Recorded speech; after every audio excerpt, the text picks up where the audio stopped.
TellyCast, the TV industry news review. Hi, I'm Justin Crosby, and welcome to another TellyCast.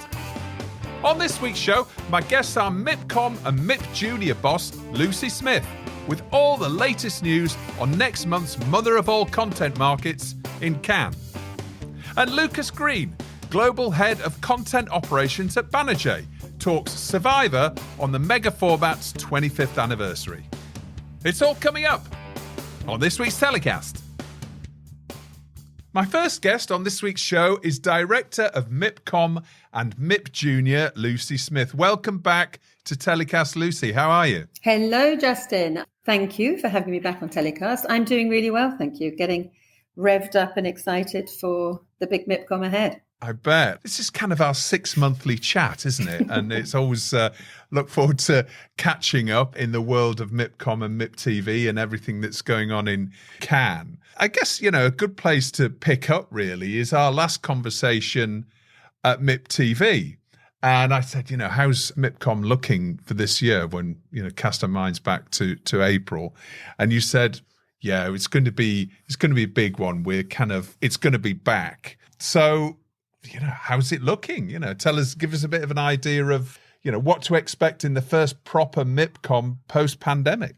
Okay, yeah, I do remember saying that. And it was true, we came out of MIP TV with a definite feeling of many people who had FOMO and was kind of beginning to really realize that getting back to a in-person, truly proper event in Cannes was a reality. So, and we were right. So what's really been happening is MIPCOM Cannes is definitely going to be back with its first full strength market since the pandemic. It's really going to be what we're calling a supersized MIPCOM, the mother of all entertainment content markets, as we like to call it. It's really, I'd say it's supersized because the TV industry's, major global studios and platforms and groups are all back in force, which was what we were all hoping for. Also for us, we're launching a major new space, which is the Seaview Producers Hub, dedicated to the creative and production communities. And of course, we're staging another, agenda-defining program for the industry. So I think it really is going to prove itself as the most anticipated week in the global TV industry calendar. That's what we're really excited about. I'm not surprised. I mean, just having been at Edinburgh a few weeks ago, and that was sort of the first back to normal Edinburgh since the pandemic. There was some real energy in the room and late at night, and everybody felt like things were back to normal again. And looking at the floor plan, because that's always gives you a bit of a clue about, what sort of scale the event's going to be. Mm-hmm. I'm looking at the floor plan now. I suspect it's maybe still not finished, maybe, but... Yeah. But looking at it, you can see the number of outdoor structures that are going to be in place at MIPCOM. It's always a bit of a giveaway in terms of how busy it's going to be. And I can see there's 4 big structures on the beach there, but also there's a lot of smaller structures that are a little bit closer to the Croisette that we haven't seen for a little while. Talk us through that. Sure. The big global players who've been outside on the beach before are back.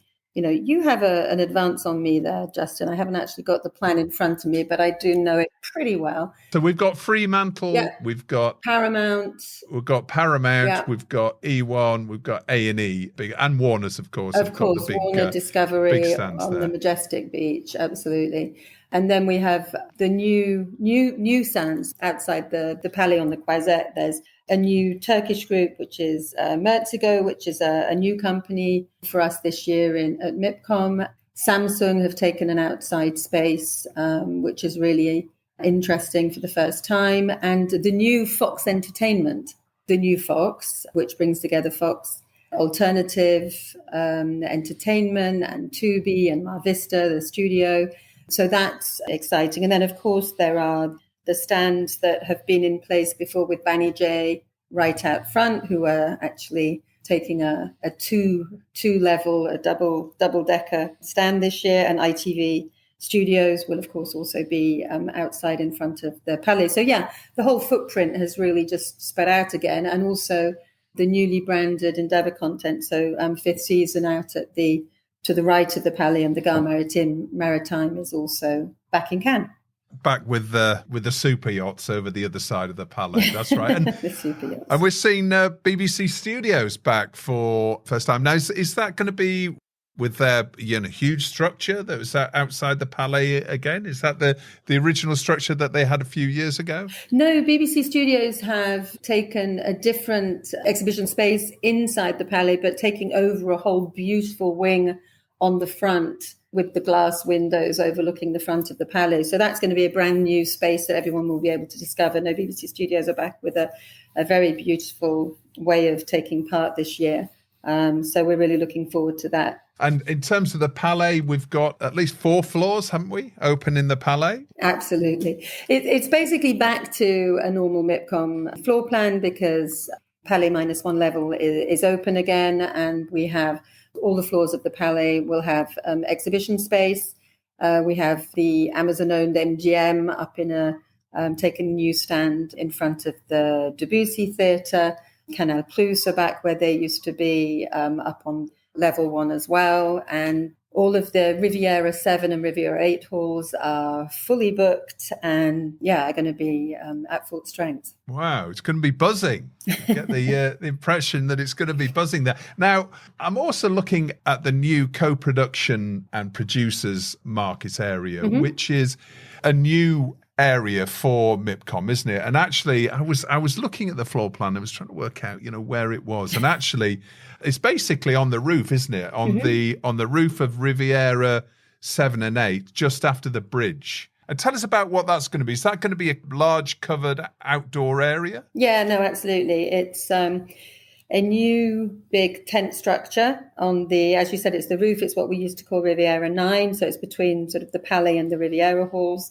We know MIPCOM's always been more than a distribution market, and, that's never been more the point than today. And it's where co-production partnerships are formed. And we really felt that there was a need to actually give this area-specific destination a home and really create a 1,000 square meter producers hub, which will be a mix of meeting areas, networking spaces, and of course, a dedicated program where delegates can really, hear directly from the key, some of the key players in co-production and take sort of deep dives into all of the opportunities around the different genres, the trends, the regions and platforms and companies. So I think it's going to be a very, dynamic area, allowing producers to really go and talk about how do they find funding partners for their projects and new series. And I think it's something that, we've definitely had a lot of interest from clients about this. And I think it's something that we needed to do. We had at MIPCOM, we created I think it must have been about 4 years ago, we'd created a producers funding forum.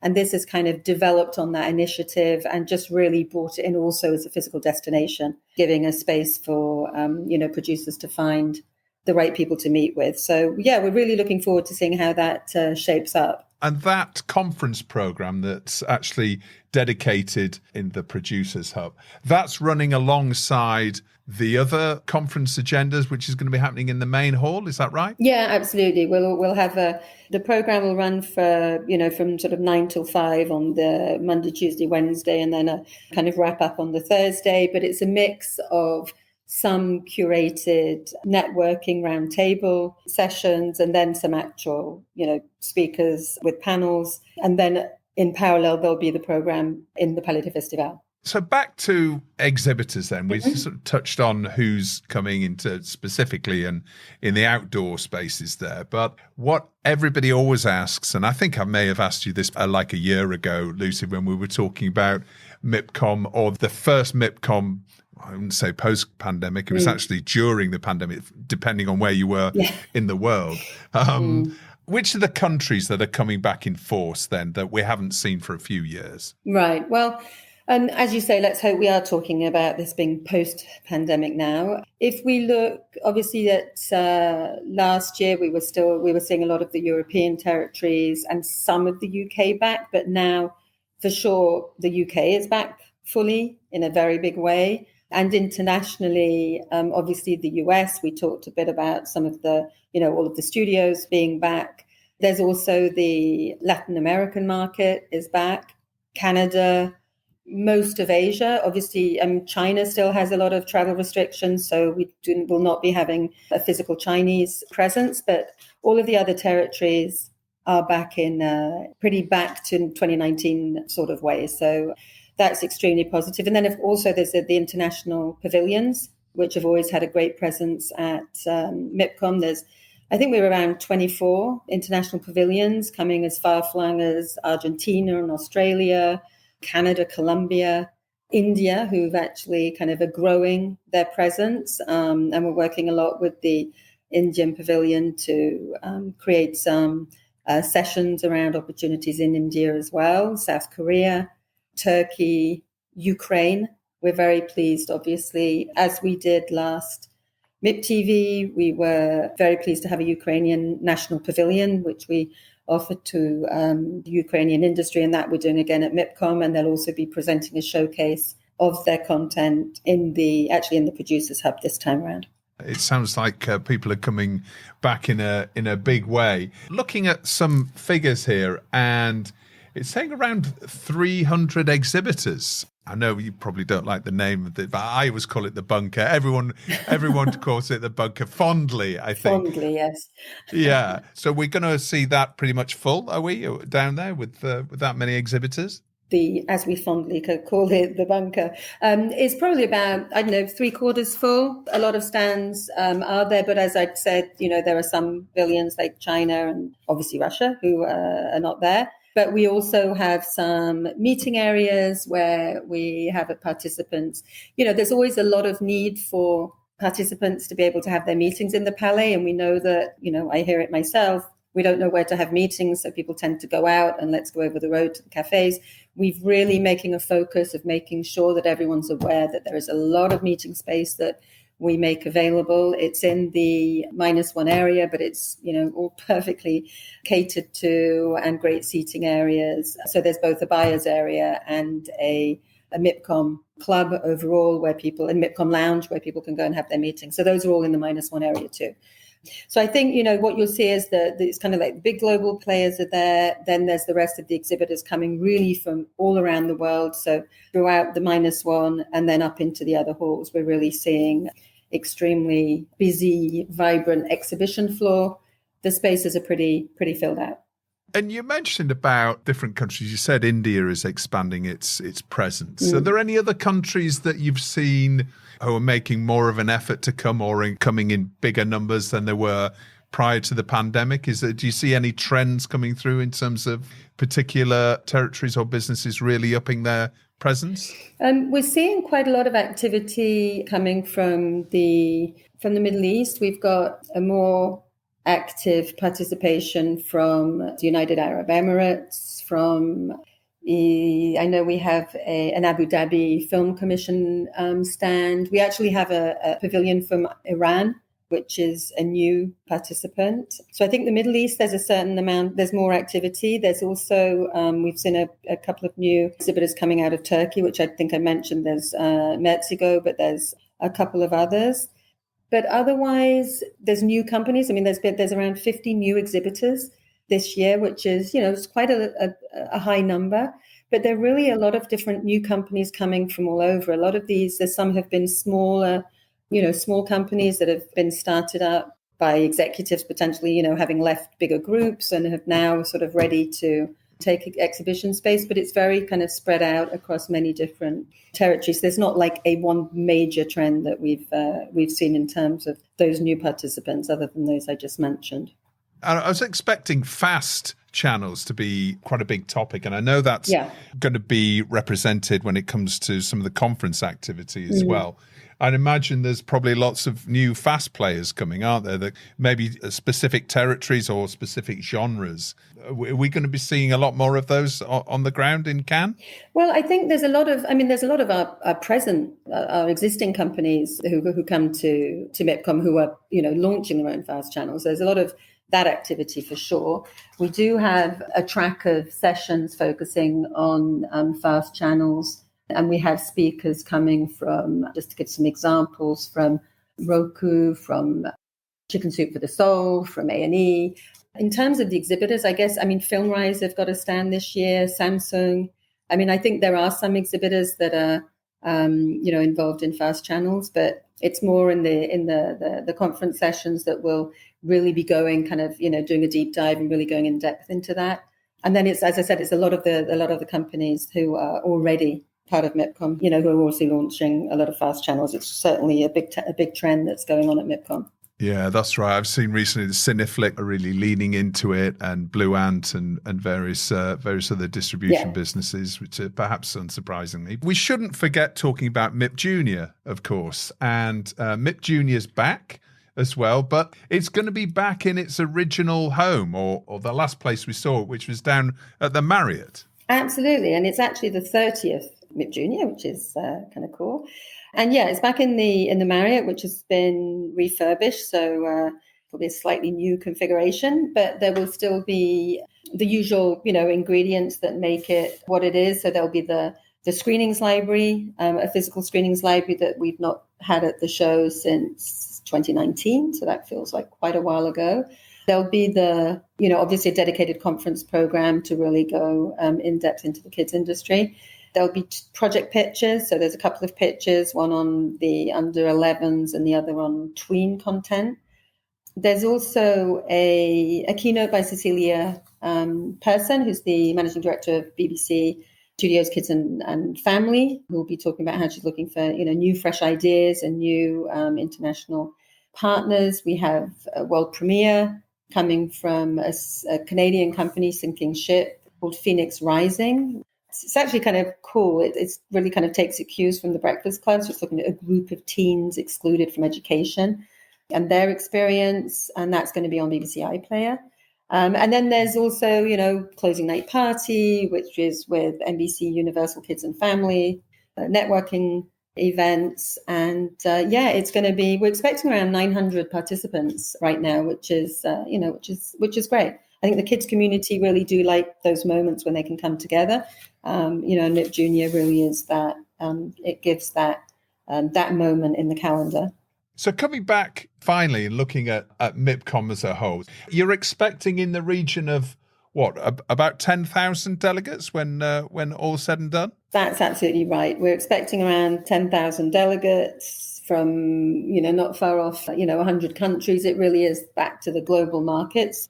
Talk to us about the keynotes then, Lucy. Tell us about, what are the highlights? Because I think BBC are going to be having quite a big presence, aren't they?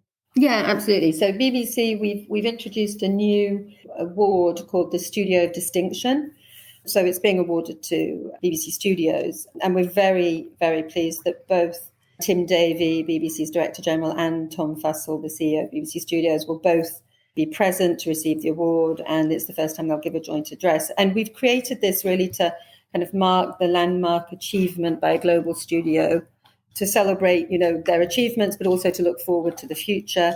And I think the BBC, which we've really seen recently, continues to really, reinvent and adapt itself, and it's really as relevant as ever. But not only in the UK, but I think globally as an example as to what the role of public service broadcasting is internationally. So, BBC Studios has this at MIPCOM. And then, as I'd said, so at MIP Junior, we also have Cecilia speaking. So I think it's going to be a very strong presence for BBC. And we're really very delighted to be able to do that. It's timely as well. I was speaking to Chris Curtis, the editor of Broadcast, last week, and we were talking, this was pre the Queen's funeral, obviously, and saying, how important it was for the BBC to produce the sort of broadcast that it's famed for. And I think, I've got to say, through all of the 10 days of mourning and also this extraordinary outside broadcast that we saw around the procession and the Queen's funeral was remarkable. And it really was the best of the BBC, in terms of a technical achievement and the tone and everything. It was really superb. It'd be good to see the studios business out in Cannes, and we'll look forward to hearing from Tim Davie. I'm sure there's going to be some really fascinating feedback from him. Yeah, no, absolutely. I agree. I couldn't agree more. I think the coverage over the last couple of weeks has been absolutely incredible. Lucy, well, I'll let you go and make all those last-minute plans. Well, it's not that last minute, is it? How long we've got? We've got about a month, haven't we? Well, a bit less. We're kind of this time in, we're only like 3.5 weeks away, I think, roughly. So, the time is kind of running out very quickly. So, we're feeling like we're getting closer. We are getting closer by the day. It'll be great to see everybody back together again. Perhaps some faces that we haven't seen for 3 years or so. So that's going to be fantastic. Fingers crossed for good weather. Yes. Thank you, Lucy. Thanks for taking the time to speak with us. And I'll see you on the Croisette. Absolutely. Thank you very much, Justin. And we'll look forward to welcoming you back to Cannes for MIPCOM. My next guest on this week's show is Lucas Green, Global Head of Content Operations at one of the world's biggest content producers, Banijay. Welcome to the show, Lucas. How are you doing? I'm great, thanks, Justin. Thanks for having me on the pod. Really happy to be here. Really glad that you could spare the time as well. And with a job title like Global Head of Content Operations at the biggest content producer in the world, it sounds like a pretty wide-ranging and big role you've got. I mean, tell us a little bit about that role and what you do at Banijay. It's quite scary when you put it like that, isn't it? I try not to think about it too much, never get any sleep. I mean, I think actually, in fact, one of the key features of it is that we don't get that much sleep because there's always somebody producing one of those formats somewhere in the world. And there are often days where you wake up with Australia and then you do a full day with Europe and then you go to bed with another meeting with Australia or LA. So, it is busy, I won't lie, but that's a great thing. And we really enjoy working on these formats. I suppose in a nutshell, it's a bit like creative air traffic control across our unscripted format. So I look after all of the existing formats that the group owns and produces in its footprint of 23 different territories, and then work closely with Banijay Rights, who do distribution outside that footprint. And I think we were very proud of the fact that we had 295 different unscripted formats in active production last year, which put us top of the tree on K7's Tracking the Giants survey. But of those 295, there are obviously some real juggernauts and there's some exciting new ones coming through. And of course, like children, we love all of our formats equally, but we love some slightly more than others, which is, I suppose, when you look at the big ones, they are Survivor, MasterChef, Big Brother, Deal or No Deal, some of those really big reality shows, which have had actually a really healthy couple of years, as I think global networks and broadcasters have really doubled down on reality.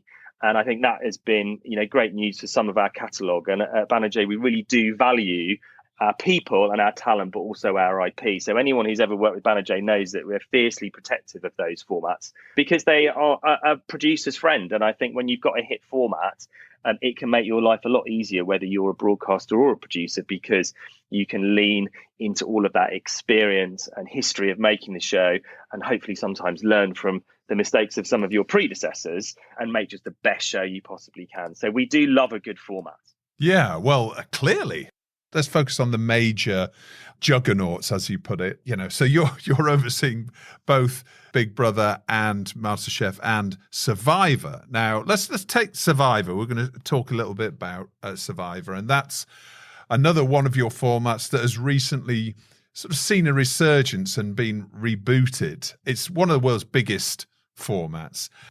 I'd like to sort of delve into Survivor a little bit. Can you give us a bit of a potted history of this format? Because I'm trying to understand, why a format that's, the age that it is now getting that reboot and that resurgence. But take us back to the beginning of the format and give us an idea of where it all started. Well, it's great timing, Justin, because this month it is 25 years young. So it's celebrating its silver jubilee. And 25 years ago, it launched in Sweden as Expedition Robinson.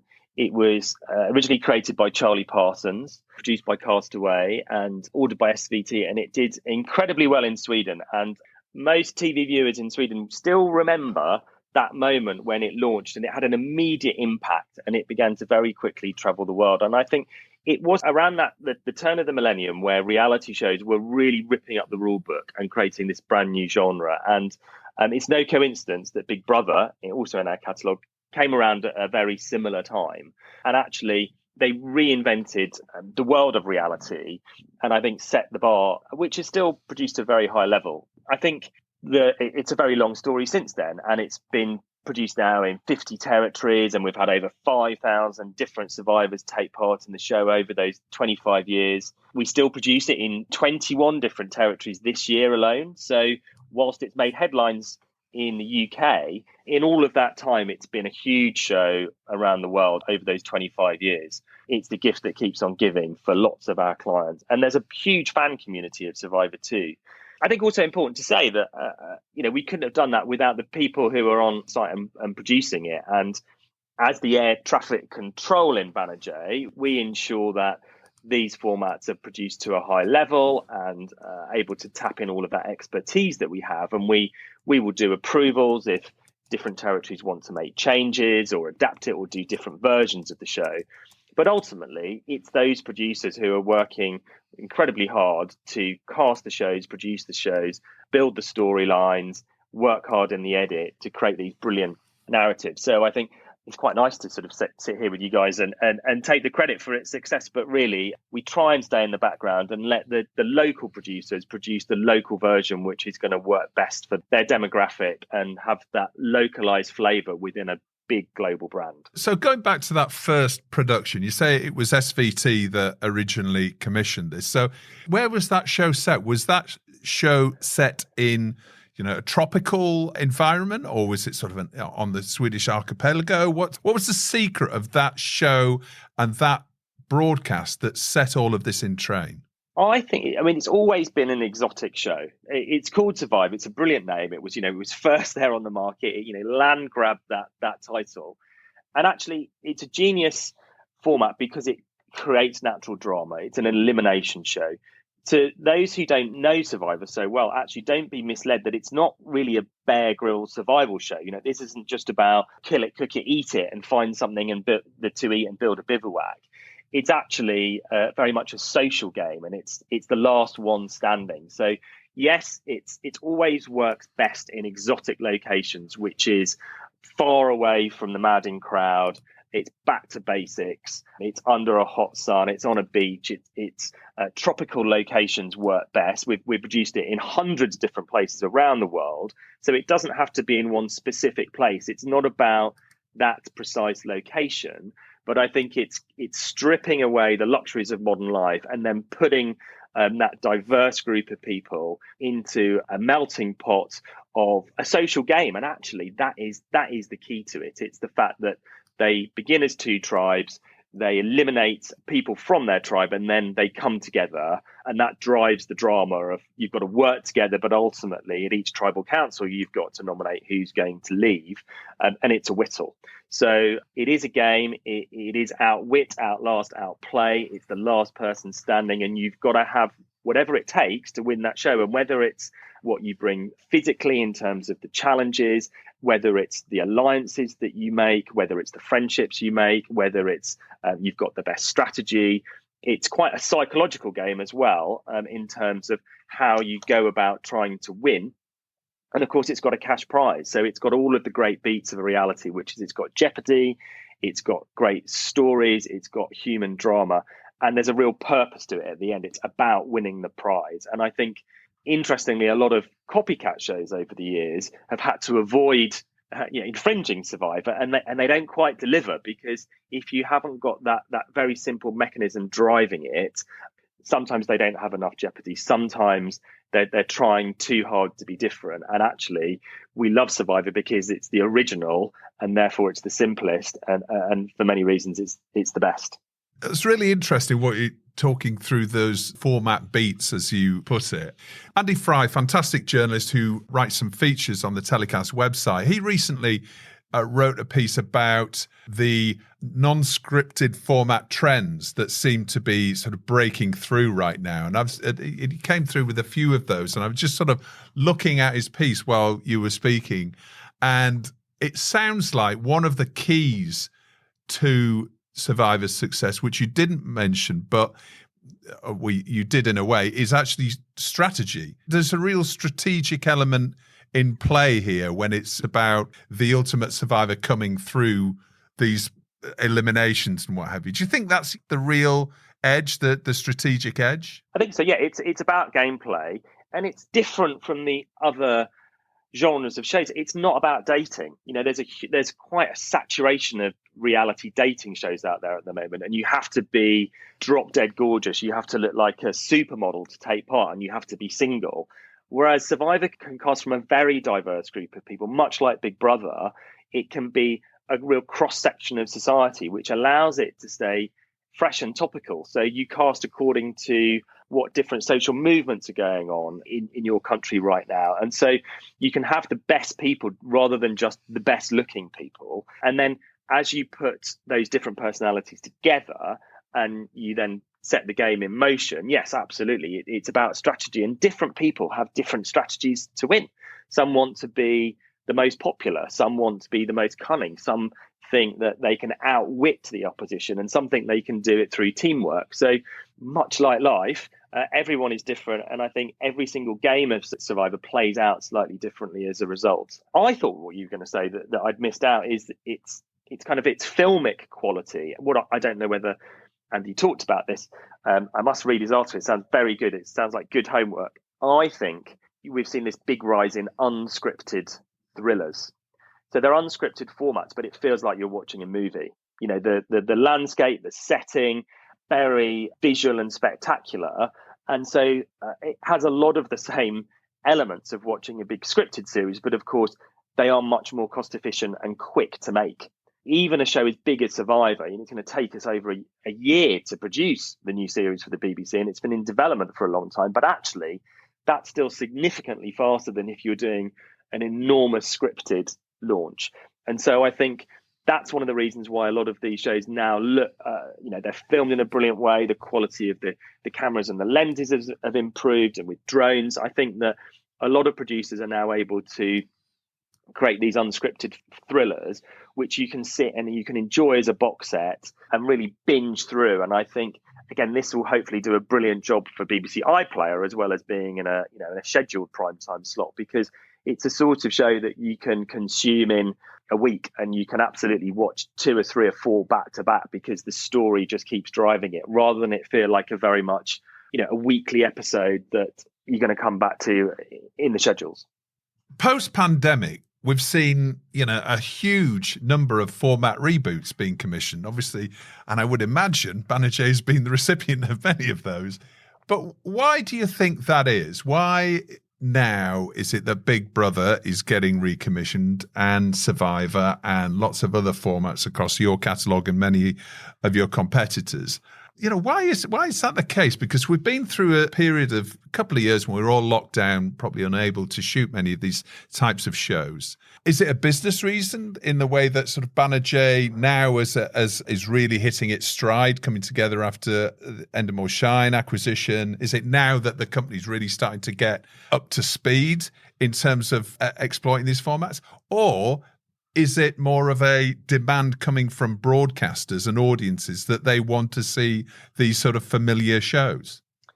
I think there are a number of reasons. I think that, firstly, you can't uninvent a good idea. And actually a show like Big Brother coming back to ITV and Survivor in the BBC, they've always been good ideas, and they've never really gone away. We just haven't seen them in production in the UK for a while. And actually outside the UK, these have had very strong productions all around the world.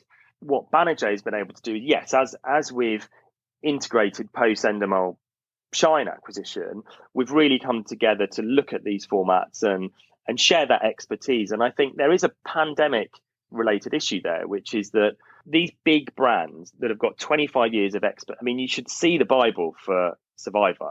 There's a lot in there. All of those different iterations, whether you want to do the live one, the strip one, the high-budget one, the scaled-down one, it's all in there, and actually you can tap into that expertise and you can lean into that knowledge, and all the different locations around the world and all of the different beaches and local fixers and flying producers that we've got that can go out there and help you launch Survivor. It de-risks your production, because you're not having to make those mistakes from the outset, because you know that there is a format Bible you can look at for all of the games and all of the challenges and all of that knowledge. And we've got that continuity within Banijay in order to be able to share that and streamline that. So you've got all of that support in the back office that we give. So I think they sound like they're quite big, expensive, risky commissions, but actually you're de-risking it because you've got that knowledge and that those different experiences to choose from. So that provides extra value.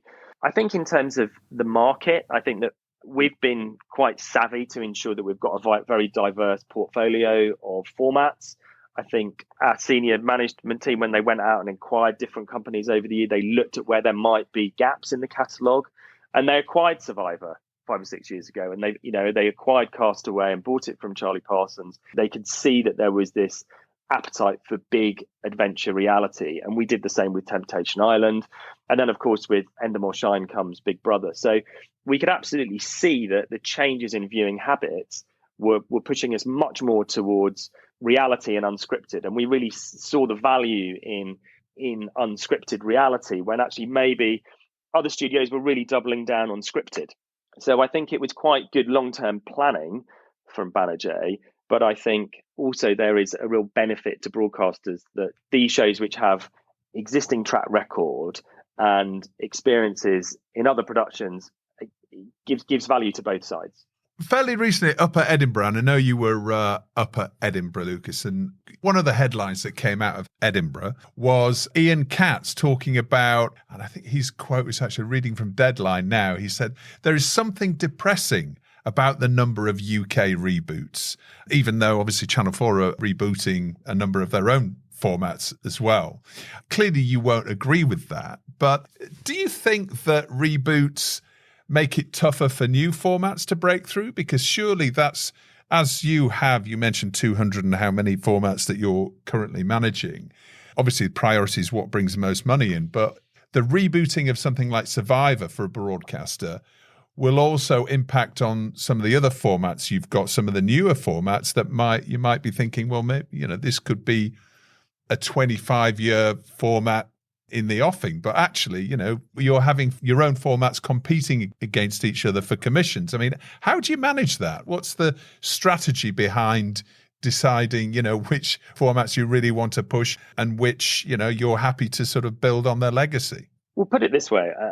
I think you've got to have a diverse portfolio of formats in any schedule or in any development slate. And I think they all do different jobs for you. And I think the beauty of something like Big Brother or Survivor is it can provide volume and it can do some of the heavy lifting in terms of attracting the right demographic.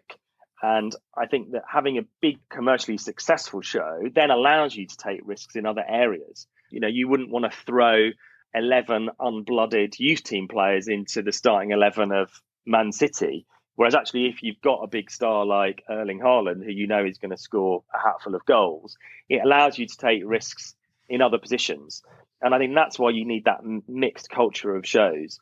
And so we would very much defend those. And we have lots of new IP coming through at Banijay as well. We split it equally in terms of the time that we divide in terms of launching new shows, because we know we have to have more content coming through the pipeline. You have to have a long-term view on these. And some of those big super brands will ebb and flow. You need to have a long-term strategy, which we do. So absolutely appreciate that you can't just have super brands. You've got to have a mixed economy. We're very proud of some of the new IP that we've got coming through too. I think in relation to Ian Katz's point about Big Brother, in some ways, I would agree that Big Brother launching on ITV2 and ITVX is actually a much better home for it now than Channel 4, because it's going to do a very specific job. And I think that slot, in terms of driving reality to their platform, and of course Survivor will also do the same for iPlayer, it's fulfilling a very different role. So I think in some ways it's horses for courses, and having those big brands that can play a very specific role will hopefully bring more viewers, will deliver commercially for ITVX, and it will allow them to then be more experimental. One final thing I would say in those shows' defense is it's a really good way to launch and develop off-screen talent. And if you've got a big show like that that's got room to carry junior researchers and junior camera crew and junior production management, these are the places that we all learn our craft. And I think lots of people working in the industry now came through on Big Brother the first time round, or they learned their trade on the Big Breakfast. I mean, I learned my trade, working on B. Graham Norton every night. And when you get to work on a big show that is delivering content night after night after night, you can really take risks and you can experiment and you can learn so much more from working on a big show with lots of volume than a small show which can't obviously afford to take risks on more junior members of staff. So I think they've also got a training role in terms of helping bring talent through the business. Looking back at the Survivor brand then, so it's 25 years, you say, and I know you said, the size of the Bible is incredibly impressive when it comes to remaking the show, but has it changed at all over those 25 years? I mean, certainly I know when it comes to Big Brother, there's always been tweaks along the way and there's always been sort of changes in format. If there have been any changes, how did you decide how far to go with those changes? Because obviously you don't want to break the secret of success that's generated such a successful format. How do you know how much to change or not? I think a lot of it is down to the instinct of, the brilliant producers who've always worked on it. And somebody like Julia Dick, who has been a flying producer on Big Brother since the beginning, know instinctively what is a core theme of Survivor that you shouldn't deviate from. And I think those values are always at the heart of the show. So I think we've got the central principles behind it, but a lot of it comes down to localization. And if this is right for the territory and if it feels relevant and if it's, in keeping with those core guiding values of the format, then absolutely, we welcome that flexibility. And I think that's also a secret of another show that we've produced for a long time, which is MasterChef, that actually by not being incredibly rigid about what the format should always be, as long as it remains true to the values, we're happy to scale it up and scale it down for your territory. So, for example, we fiercely protective of the tribal council, and that shouldn't have lots of, unnecessary branding all over it. Those sort of key pillars of the show. The casting is always important that we don't, cheapen it. And the core of the show is what are the features of those survivors who take part. I think you only need to look at Italy and Spain, where it's done live. It's got live episodes. It's stripped. It's very different from Australia and the US, where it's spent lots of time in the edit crafting the show. So there are absolutely lots of room within the format for adaptation. And I think the key to a format being able to travel around the world is the ability to give it scale. We all know that one of the reasons why a lot of programs don't travel is they're perceived as too expensive for a local market. And I think the key there is to work out how can you maintain the look and feel of the show, but you can go to different locations which aren't as expensive as a Fijian tropical island. And it was interesting that in the pandemic, actually, to keep the show on air in the Nordics, we did do some domestic versions in Scandinavia because it was obviously much easier to travel locally. And again, we worked hard to make sure the core themes of Survivor were still true to the show. But absolutely, it still works depending which remote location you can be in. We just know that viewers like sunny beaches and blue skies. So that's where we always go if we can. Now, I know you won't be able to tell me much, if anything, about the BBC reboot that's coming relatively soon. Well, actually, when is it coming? Do we have a date yet, or even a quarter? It'll be next year. It's in pre-production already, but it will be later next year at the BBC's discretion to announce when it's coming out. But it'll be later in the year in 2023. Right. Okay. And I'm imagining that the BBC version of this is going to be on the sort of upper end of the production values and the filmic sort of nature of it. It's going to look great, right? If it's the BBC's going to be putting this on prime time. Absolutely. We're spending taxpayers' money, so we want to make sure we give everyone good value. So we will absolutely work really hard to do that. The important thing to mention is that the team who are going to be making this absolutely know this field like the back of their hand. So Natal Kazanak, Claire O'Donoghue, but also Stephen Lovelott, the team of executive producers who've worked really hard to develop this and sell it to the BBC are going to deliver it. And I think we know that they're trusted to deliver really high-end reality. They're going to put that money on screen. And I think viewers and hopefully the BBC will be really pleased with the end result, because those guys are absolutely at the top of their game when it comes to these kind of shows. And I think that was a big part of the sale. I think, it's been really exciting over the last year or so to see those Banijay UK companies have a new lease of life. And I think that the integration is now very much complete. And I think we've seen them really start to fire on full cylinders. And I think the return of both Big Brother and Survivor simultaneously is a real testament to that, and the team at Banijay UK who've really been delivering. We spoke to Lucy from RX Global about MIPCOM, which is coming up in the not too distant future. I'm presuming that we're going to see Banijay there and a big focus on Survivor as well in Cannes. Well, if Edinburgh is anything to go by, I think that MIP is going to be a biggie this year. I think that it was really good atmosphere in Edinburgh as people were able to come back together. They'd really missed it, and they'd missed being with people face to face and seeing that TV community come back together. And I think that MIP will be the same, but on a much bigger scale. So I think we're all looking forward to it. I totally agree with Lucy, and I'm really happy to be going back. I think that the community has needed it. I think it's great for people to get back together, and I think it's going to be a real shot in the arm for people to go down there. It's going to be busy. We know that a lot of people are coming, and we've got lots of great meetings lined up. We've got some real treats in store for our producers and our clients, and it'd be great. There's nothing like a pitch in the room. We've all had to pitch on Zoom and Blue Jeans, and even pitched on Amazon Chime, which was a first. But you can't be a face-to-face pitch. And actually, you can look somebody on, you can see straight away whether they're into it, and you get more energy back. You can really feed off people in the room, and I'm really looking forward to that. Lucas, it's time for Story of the Week, where my guests get to choose the TV industry story that's caught their eye in the past 7 days. What's your story of the week? For the last couple of weeks, there has only been one story, hasn't there? And that's Her Majesty, the Queen Elizabeth. What I would like to look at and talk about with you is the Queen's impact on the TV industry. Because, obviously it's not been the most important element of the story, but I think it's one that we can all muse over and actually think about how she's affected all of our lives, but specifically in the TV industry. And actually, I think she really did have quite a big impact on the British TV industry and helped to create this very special and unique, very creative, very fertile, world-class British TV industry. When she started her reign, TV was a very different beast than it is now. And obviously, the whole concept of being royal, back when the TV industry was, post-war in the 50s and 60s, it was more about, what they don't like to share. But that's certainly changed, hasn't it? Absolutely.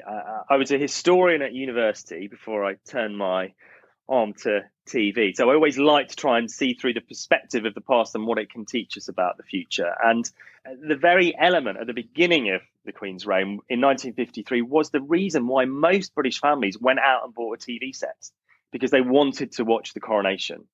So the coronation was in colour. It was obviously that was the first time it had been televised, but it was the trigger that led to mass household consumption of TV sets rather than people just listening to the wireless. So that created this infrastructure, a bit like, we now have an infrastructure of broadband and streaming. The wireless broadband network has allowed streaming to take place. And actually, the Queen's coronation, prompting everyone to have a TV set in their living room, set the right landscape for the BBC and then later ITV to become the driving force of entertainment in people's lives at home. So I think that made it possible.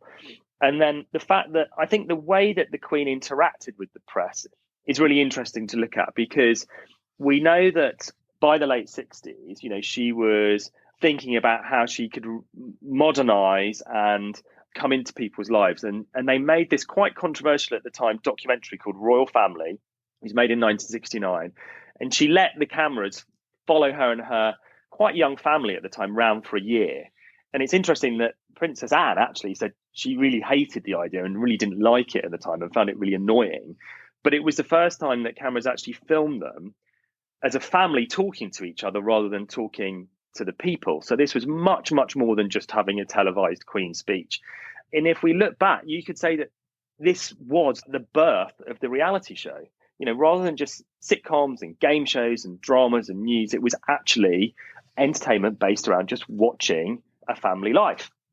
and it was hugely popular and people wanted to see it. And then not long afterwards, we started to see things like The Family and An American Family in the US. Again, the first time that people were just documenting real life and editing it into a story. The Real World followed from John Murray and MTV. And it's not long after The Real World that Big Brother was born. And then, of course, that then set the tone for the modern world of reality television. But the royal family, when the Queen let the cameras into the palace in 1969 for a year, broke through that, and it created a mass demand for just watching everyday household life. She then balanced it. She was brilliant at knowing when to say stop. So it's quite remarkable that in 70 years of being a monarch, she never ever gave an interview. So she knew when to keep the audience wanting more, and she knew how to kind of protect her family when she wanted to. And I think we can all learn from that, whether you're a celebrity or whether you're producing a format, knowing when to keep the audience wanting more. And so she was able to preserve that brand in the right way. But I think all the way through to, the 2012 Olympic opening ceremony, where she dived out of the plane. Well, I think she dived out of the plane. I'm not sure whether it was her or stuntman. But, that, again, reinvented the gold standard for event television and at the Olympic opening ceremony. And then she came back and even did it this year with Paddington Bear. So I think it inspired people. We all look back and say for 70 years, she was probably the most famous person in the world. And yet she never gave a TV interview, and she knew when to use the media as the right levers to help her maintain that beautiful equilibrium of stability and power. Her interaction with the TV industry is something that actually also left a very indelible mark, not just on British society, but the whole world. And I think that's true of lots of parts of her reign, that she was the Queen of Great Britain and Northern Ireland and the Commonwealth, but, she had a global reach. For UK listeners to TellyCast, I'm sure everybody will be aware that the Queen's speech is on Christmas Day, same time every year. And traditionally in the UK, perhaps less so in recent years, but it was a time for everyone to gather round. And actually the Christmas Day, was often organised around the Queen's speech and the time this Queen's speech was happening. And so that's going to be obviously a little bit different this year. It really is an end of an era. So let's see how things are going to go forward. And I'm sure her influence is going to remain in many, many of those areas. I agree. And I think as reboots go, I think the King's speech on Christmas Day this year will be a surefire hit. Lucas, now it's time to find out your hero of the week and who or what you want to tell to get in the bin. So first of all, who's your hero of the week? So my hero of the week has been Hugh Edwards. I think that, Hugh had the biggest job in television over the last couple of weeks, and I think he absolutely delivered. I think at a time when people wanted a steady hand who they trusted, who they could empathise with, I think he got it absolutely spot on. I think right from the sad day that the Queen passed away on that Thursday, he was very measured. I don't think he put a foot wrong. I think it was what we all wanted in terms of the way he measured it. And I think right through to the funeral coverage, obviously that was such a huge event. And I think that the tone that the BBC struck was actually very good. And I think that is not an easy thing to get right. And I think, Hugh Edwards absolutely proved that he is the top of his game, and he's become, the master broadcaster in that scenario. And I think he did a brilliant job. Yeah, he's really, you could probably say he's really taken on the mantle of David Dimbleby had for many, many years in terms of royal broadcasts and major elections, and this sort of real key anchor at the centre of footage for the BBC, which, really held things together. I think Hugh Edwards now feels like he's ascended to that really senior broadcaster role. Absolutely. I think, he's a broadcaster with a capital B. He's no longer just a newsreader or a newscaster. I think that he's got very broad appeal. I think we trust him. We like him. And how about who or what you're going to tell to get in the bin? Lucas, who's going in the bin this week? Well, controversially, and I know it's quite early, but I'm going to tell Liz Truss to get in the bin. Wow. I don't think she's had a brilliant start. I think I'm going to give her a B-.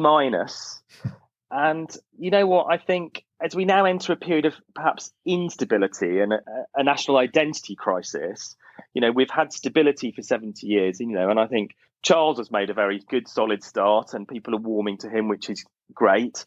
But I don't think that we can have an unelected Prime Minister with a mandate of 80,000 unelected Tory party members deciding who is our political leader in such a difficult period. I think it would have been the right thing to do to say, I need that mandate, I will call a general election. But, she seems determined to stagger on. And some of the early signs I don't think are good. I think, talking about getting rid of caps on bankers' bonuses, I think that, she is going to determine the fate of the BBC and Channel 4. They're not just great British institutions, but they are really important to the global TV industry in terms of, the new content that they help launch. And I think it's really important that the way that those two broadcasts are handled over the next couple of years is done right. And, if she goes out and has a general election and wins, then she's got the mandate to do that. But I think that must try better is Liz Truss's school report.